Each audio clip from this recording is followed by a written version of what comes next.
Welcome back to Legendary Foods Muscle in the Morning.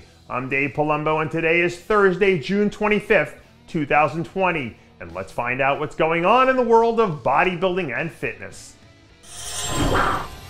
Times in life, people conflate newer with better and just assume the latest version of something automatically means it's the best thing out there, which isn't always the case.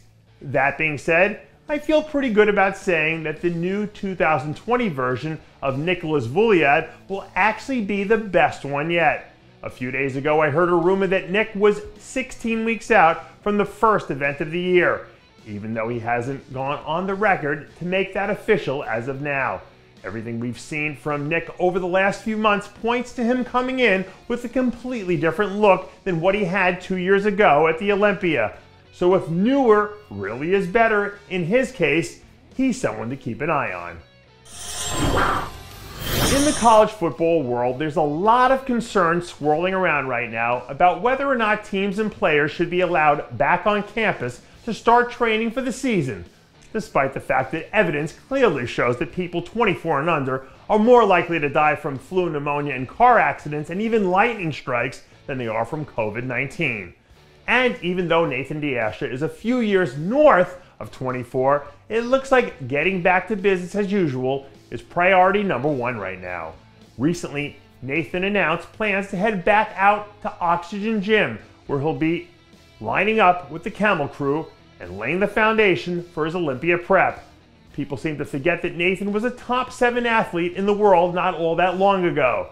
So now that he's back to full strength again, I think we see him return to that championship form.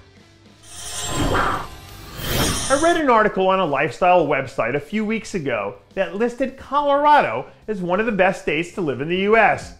But once you start to factor Dorian Haywood into the mix, you'd figure it would put them right there at the top of the list. I heard from reputable sources that Dorian had a big time off season, and judging by some of the improvements I've seen in the training videos he's been posting, it's easy to see that they weren't exaggerating. Dorian has enough gas in the tank to make him a dangerous threat in the right lineup, and I wouldn't be shocked if he slides into a handful of top 6 finishes before the year is all said and done. We've been talking about the Tampa Pro for weeks now, and how this year's lineup is shaping up to be one of the biggest regular season events of the year. And now it looks like our good friend Santi Aragon is the latest athlete to push his chips to the center of the table.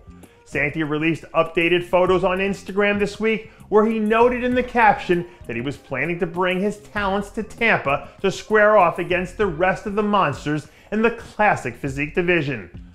With so many big names in that division, sometimes people can sleep on a guy like Santi, which always turned out to be a big mistake, as we've seen so many times in the past. So as long as he shows up and plays to his strengths, he should find himself solely in the mix for a top 5 finish. And that does it for yet another edition of Muscle in the Morning. I'm Dave Palumbo, reminding you to always be true to your passions, and make sure to follow us on Facebook, Twitter, and Instagram.